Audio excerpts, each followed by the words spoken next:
Hi, I'm Sanika, I am Deepika. and you are listening to us on Filmy Beat. TV की audience और TV की audience और जो web series की audience है, वो फिल्म की ऑडियंस है, वो एकदम अलग ऑडियंस है। अब आपको सिर्फ टीवी शो से कम्पीट नहीं करना, आपको वेब सीरीज़ और फिल्म वेब सीरीज़ के लेवल पर भी आपको स्टैंड आउट करना है। हमारा काम तो यही है कि अच्छे से परफॉर्म करना और लोगों को पसंद आना। So, इस शो को मैंने हाँ कहा because of course I don't think इससे अच्छा कोई एक डेब्यू हो सकता है मेरे लिए। मुझे लगता है हर एक इंसान अपनी एक स्टेज पर है। आपकी एक स्टेज है लाइफ में, आपके कुछ एक्सपीरियंसेस हैं और इनकी एक स्टेज है, मेरी एक स्टेज है। तो मुझे लगता है कि वो उनकी स्टेज है और वो अपने हिसाब से रिएक्ट कर रहे हैं। मैं कनिका और भाबू से बहुत ज़्यादा टच में हूँ एंड दे विश्ड मी, उनकी विशेज़ मेरे साथ हैं। उन्होंने मुझे शो के लिए बहुत सारी शुभकामनाएं दी। हेलो एवरीवन, मैं हूं सुरभि रन सिंह और आप सभी का वेलकम है फिल्मी बीट में। कलर्स में एक और नया शो बहुत जल्द आने वाला है जिसका नाम है मंगल लक्ष्मी, और इस शो में हमें देखने को मिलने वाली हैं दीपिका सिंह एंड सानिका अमित। आप दोनों का वेलकम है फिल्मी बीट में। Thank you so much Surbhi for such a nice and warm welcome. Thank you so much, so delighted to be here. Thank you. So Deepika, अगर मैं आपकी बात करूँ, सो इतने इतने अमेजिंग शोज़ आपने किए हैं एंड देन आपके क्लासिकल डांस को लोग बहुत ज़्यादा पसंद करते हैं, वेट करते हैं आपके वीडियोज़ का, और फिल्में भी आपने की है। लेकिन ऐसे एक किरदार का लोग काफ़ी समय से वेट कर रहे थे कि आप कब वापस टेलीविज़न में दिखोगे। तो क्या कहना चाहोगे आप? मुझे तो नहीं पता था कि लोग इतना वेट कर रहे हैं, बट जब प्रोमो को आपका इतना प्यार मिल रहा है और आपकी आंखों में वो चमक देख रही हूँ मेरी वापसी के लिए ऑन टेलीविज़न, तो लग रहा है कि अरे लोग मुझे इतना पसंद करते हैं, इतना मिस करते हैं। मुझे लिटरली कुछ लोग तो ये बोल रहे हैं कि अब फाइनली टीवी ऑन करेंगे। तो ये मेरे को लगता है कि ये ऊपर वाले की बहुत बड़ा आशीर्वाद है। मेरे मम्मी पापा ने सच में बहुत दिल से दुआएं दी हैं मुझे, और आप सब ने बहुत दुआएं दी हैं। आप सबका बहुत प्यार है जो आप चाह रहे थे, और फाइनली ये हो रहा है। और मैं मंगल बनकर मंगल लक्ष्मी में रात 9 बजे 27 फरवरी को आ रही हूँ। अमेजिंग है, सब लोग काफ़ी एक्साइटेड हैं। Thank you. सानिका, अगर मैं आपकी बात करूँ तो आरजे से लेकर एक्टर तक का सफ़र कैसा रहा? It is a very interesting ride honestly. Acting मुझे हमेशा से करनी थी, that has been a dream of course, और वो एक कीड़ा होता है बचपन से। तो मुझे याद है सोनाली बेंद्रे की एक ऐड आती थी निरमा की, एंड जहाँ पे वैसे क्लिक क्लिक होता है and you can see her in the various outfits. तो वो ऐड मैं अपने आईने के सामने माइम करती थी, मुझे ये बहुत क्लियरली याद है। तो शायद मैंने ये बात किसी को बताई नहीं है, आज ही बता रही हूँ। So that was happening, and RJ का भी मेरा जो सफ़र था वो काफ़ी इंटरेस्टिंग रहा है। वहाँ पे मैं वॉइस एक्टिंग करती थी, अब यहाँ पे मैं एक्टिंग भी करने वाली हूँ वॉइस के साथ साथ। So I think that is a very fun part and a very interesting part. I feel very grateful, very thankful and very lucky to have got into this role. ये लक्ष्मी जो एक कैरेक्टर है, ये जो लड़की है वो बहुत ही स्ट्रेट फॉरवर्ड है and she can't stand anything wrong. तो I think she will be an inspiration to so many women. क्योंकि जब भी कोई सीरियल बहुत साल तक चलता है और तो उसका किरदार जो लोगों को बहुत पसंद आता है वो लोगों के दिमाग में रह जाता है। तो लोग आपको संध्या भी कहते हैं आज तक। तो आपको लगता है कि वो ये जो कैरेक्टर है उसे रिप्लेस कर पाएगा लोगों के माइंड से? मुझे लगता है जब भी आप प्यार से कोई भी चीज़ बनाते हो और बल्कि मेरा काम तो मेहनत करना है, प्यार से उसको परफॉर्म करना है। सक्सेसफुल होना ना होना वो एक टीम एफर्ट है, लोगों का प्यार है, मिला जुला संगम है। तो वो संगम मुझे उम्मीद है कि होगा। I am very hopeful about it. एक सबसे खास वजह जो आपने इस शो को हाँ देखिए, टाइमिंग लाइफ में बहुत बड़ी एक इम्पॉर्टेंट फैक्टर होती है। इसकी टाइमिंग ऐसी थी कि उस टाइम पे मेरा विशारद का मेरा लास्ट प्रैक्टिकल पेपर नज़दीक था, और मुझे पता था कि इसके बाद मैं कहीं ना कहीं माइंड से फ्री हूँ काम करने के लिए। और तभी मैंने इसका स्क्रिप्ट आया, और जब मैंने ये पढ़ा और समझा इसको, तो मुझे लगा कि ये बहुत ही चैलेंजिंग रहेगा मेरे लिए। किसी ने मुझे इस रोल के लिए कंसिडर किया, ये बहुत बड़ी बात है मेरे लिए। दैट मीन्स वो मुझे बतौर एक्टर कहीं ना कहीं मेरे टैलेंट को रिस्पेक्ट दे रहे हैं, that they want to try this thing on me. जबकि मुझे इतने सालों से लोग स्ट्रॉन्ग इमेज को लेकर ही मेरे कंसिडर कर रहे थे, मगर उन्होंने मुझ पर इतना विश्वास किया कि मैं ये नाइव कैरेक्टर इतना जो अपने लिए बोल भी नहीं पाती है और इतना ह्यूमिलेशन बर्दाश्त कर रही है, और मगर अपनी बहन के लिए वो चाहती है कि वो ह्यूमिलेशन से मेरी बहन ना गुजरे, मेरी बहन को मिले एक ऐसा घर जहाँ हो सम्मान करने वाला वर। तो वो इस बात को रख रही है क्योंकि सबकॉन्शियसली वो ह्यूमिलेशन की वजह से, एक्सपीरियंस की वजह से वो नहीं चाहती वो एक्सपीरियंस मेरी बहन को मिले। तो वो बोल रही है मगर अपने लिए नहीं, शी इज़ सो सेल्फलेस कि अपनी बहन के लिए तो स्टैंड ले रही है मगर अपने लिए कभी नहीं लेगी, because she want to maintain the harmony in the family.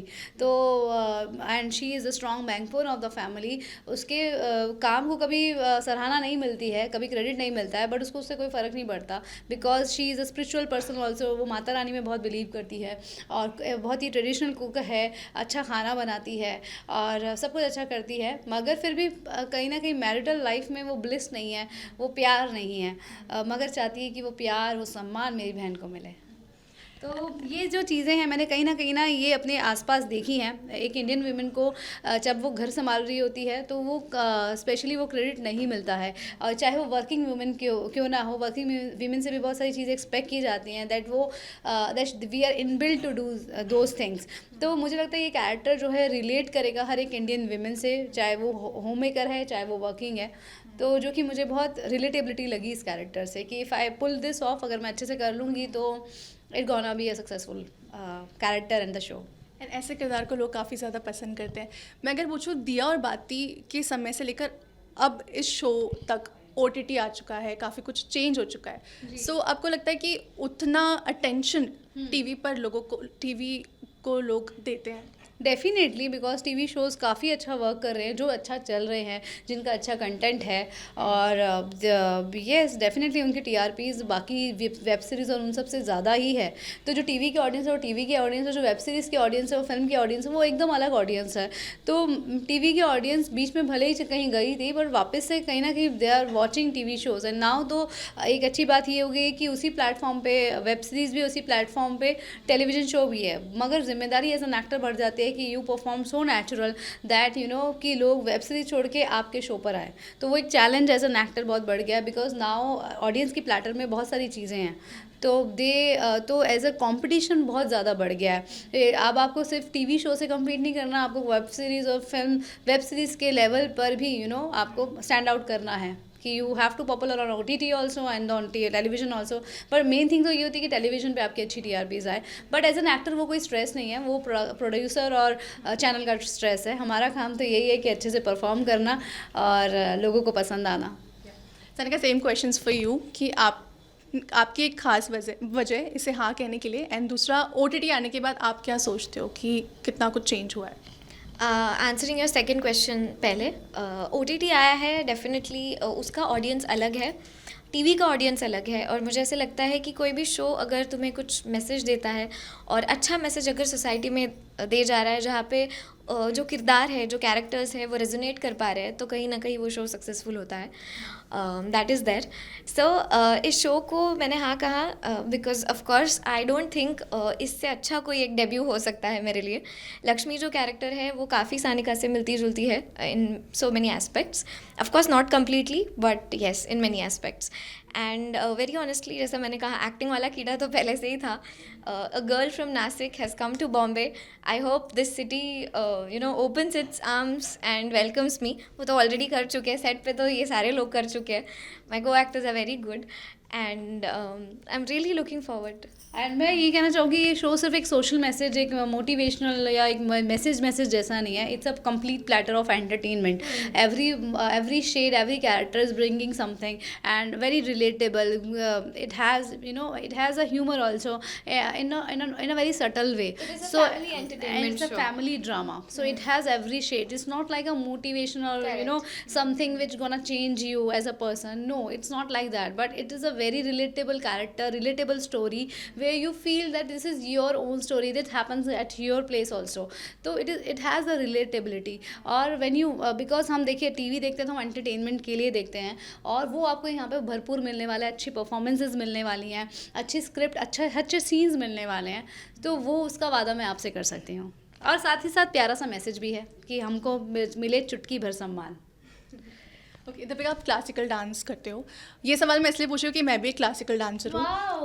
What dance you do? Like Kathak. शारदिन Kathak. Wow, from Khairagarh university. अच्छा, wow. सो ऐसा कहते हैं क्लासिकल डांस एक मेडिटेशन की तरह होता है। सो आप इसमें बिलीव करते हो कि क्लासिकल डांस करते हुए एक ठहराव आ जाता है इंसान में? बिल्कुल बिल्कुल, खैर ठहराव मेरे अंदर बिल्कुल भी नहीं था, जैसे कि आपने मेरे पहले इंटरव्यूज़ देखे होंगे Surbhi, I was so bubbly and this kind heavier emotions and all that, but yes it made me a calmer person specially after doing the Visharad. It's not in the initial years, I was not, but complete समर्पण होता है when you go for the Visharad, when you do रंगमंच in front of the gurus, है ना, जो आपका selection procedure होता है.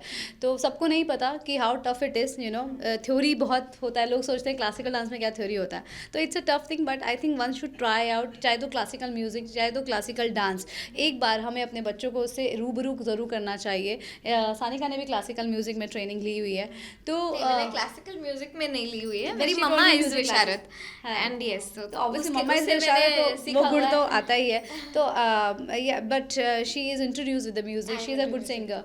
तो मुझे लगता है कि वो हमें अपनी जनरेशन को अगर हम चाहते हैं कि वो उनकी रूट्स पक्की रहें, तो वो रूट्स पक्की करने का एक ही तरीका है क्लासिकल डांस, क्लासिकल म्यूज़िक. क्योंकि आप इतने मंदिरों में जाके देखें, ओल्ड मंदिर जो टेम्पल्स हैं, कोणार्क टेम्पल हो, जगन्नाथ टेम्पल हो, अपने साउथ के टेम्पल हो, उनमें सब में एक नृत्य की भावभंगियाँ बनी हुई हैं. तो पहले क्योंकि लोगों के पास टाइम होता था, तो नृत्य के ज़रिए पूजा अर्पण की जाती थी.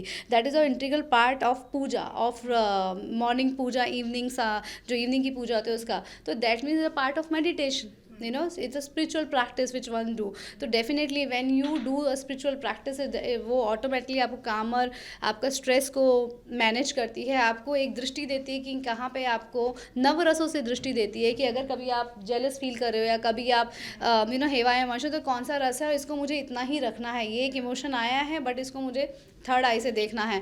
दैट काइंड ऑफ वो नाट्य शास्त्र आपको वो समझ देता है. तो मैं नहीं कहती कि आपको क्लासिकल डांसर बनने के लिए डांस कीजिए, बट एक बार किसी चीज़ को सराहने के लिए उसको जानना बहुत ज़रूरी है. एक बार ट्राई आउट ज़रूर कीजिए क्लासिकल डांस, क्लासिकल म्यूज़िक. और I would like to add on the meditation point, since मैंने विपස්සना किया हुआ है.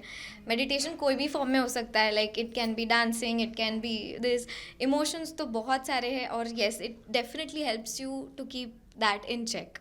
तो मैं जो लोग अभी देख रहे हैं, सीरियसली ये बात कहना चाहूँगी कि अगर आपको कभी भी वक्त मिले, आप 10 दिन निकालिए एंड विपासना कीजिए. दिस इज़ नॉट एनीथिंग, इससे मुझे पर्सनली कोई फ़ायदा नहीं होने वाला है जहाँ पे जो ये मैं रेकमेंड कर रही हूँ, but I really feel that everybody who is and can in their capacity do that 10-day course, please please please do it. मुझे यू लगता विल है थैंक मी लेटर. एक ज़िंदगी में हमें एक ही ज़िंदगी मिली है और हमें अपने ड्रीम्स फुलफिल करने चाहिए. अपनी इच्छाओं का ज़रूर मान रखना चाहिए, अगर सबका मान रखना है तो अपना भी मान रखना चाहिए, और अपने लिए चॉइसेस करनी चाहिए, और जो थोड़ा समय अपनी हॉबीज़ के लिए आधा घंटा निकालना चाहिए.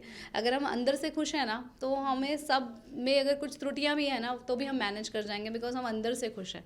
तो वो बहुत ज़रूरी है, और हैप्पीनेस बहुत इंटरनल चीज़ है, वो सिचुएशंस पे डिपेंड नहीं होती, मुझे ऐसा लगता है. बहुत बड़ी सिचुएशन है, definitely you feel sad and depress, but most of the times you have to develop that own calmness, own happiness inside, prosperity जो होता है. क्योंकि आपने रस की बात की, इसलिए मैं ये सवाल आपसे करना चाहूँगी कि जब भी आप कोई वीडियो अपलोड करते हो, बहुत लोग इस फॉर्म को नहीं समझ पाते हैं, जो बिल्कुल भी नहीं जानते वो नहीं समझ पाते. दो तरीके के लोग होते हैं, जो बहुत तारीफ़ भी करते हैं और जो लोग ट्रोल भी करते हैं. तो इससे आप किस तरीके से हैंडल करते हो? मुझे लगता है हर एक इंसान अपनी एक स्टेज पर है.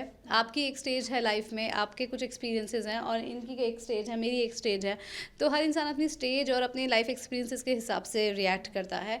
तो मुझे लगता है कि वो उनकी स्टेज है और वो अपने हिसाब से रिएक्ट कर रहे हैं, but I know what I am doing and I know why I am doing it. तो वो आपको वो क्यों पता होना चाहिए, why I am sending this. मेरी रील्स का, मेरे फोटोज़ का एक ही मकसद होता है, that it should bring a brightness in someone life.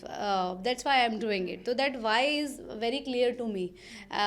तो या फिर किसी को शायद कोई सीख मिल जाए इससे, ये मेरा रहता है. या अगर कुछ सैड लाइफ में मेरे हो रहा है और मुझे लगता है कि बताना चाहिए, शायद इस एक्सपीरियंस को कोई यूज़ करेगा, तो भी मैं वो बताती हूँ. तो it is always for the people, it's not for my own thing. And for my own thing कि आफ्टर 20 years जब मैं देखूंगी, look back to that grid, तो मुझे अच्छा लगेगा. ओके, दिया और बाकी से कोई मेमोरी आप शेयर करना चाहोगे? बहुत सारी मैं कनिका और भाभू से बहुत ज़्यादा टच में हूँ एंड दे विश्ड मी, उनकी विशेस मेरे साथ हैं। उन्होंने मुझे शो के लिए बहुत सारी शुभकामनाएं दी हैं और मुझे बहुत अच्छा लग रहा है। और यही मेमोरी है कि जब मैं सानिका को काम करते हुए देखती हूँ तो मुझे इसमें कहीं ना कहीं वो अपनी पुरानी वाली दिन याद आते हैं कि जब मैं I was going through this phase, tough phase, you know, मतलब स्क्रिप्ट के साथ में जस्टिस करना, फिर साथ में फैमिली का अभाव देखना, फैमिली से दूर हो जाना। यू नो, मैं दिल्ली से आई थी और सानिका नासिक से आई है, मुंबई, और इस मेट्रो सिटी में सर्वाइव करना बहुत टफ है। तो वो चैलेंजेस को जब मैं देखती हूँ तो इसमें मुझे वो दिन नज़र आते हैं, तो वो दिन याद आते हैं। ओके, एट लास्ट कुछ कहना चाहेंगे शो को लेकर? मैं यही बोलना चाहूँगी, बहुत ही खूबसूरत शो है, जैसे मैंने पहले बोला। रिलेटेबल शो है और प्लीज़ आप लोगों का ब्लेसिंग्स, आप लोगों के ब्लेसिंग्स और आप लोगों का सपोर्ट बनाए रखिए। 27 फरवरी से हम लोग आ रहे हैं आपके घरों में, only on Colors at 9 PM। Yes, आप सबका हमेशा बहुत प्यार मिला है और मुझे पूरी उम्मीद है इस बार भी मिलेगा। बस एक बार हमारा शो देख लीजिए, एक episode, and I bet you कि आप नेक्स्ट डे भी ज़रूर आएंगे नेक्स्ट एपिसोड देखने। Thank you. Thank you. It was lovely talking to you, Deepika and Same here, Sanika. Survi. Thank you. Thank you.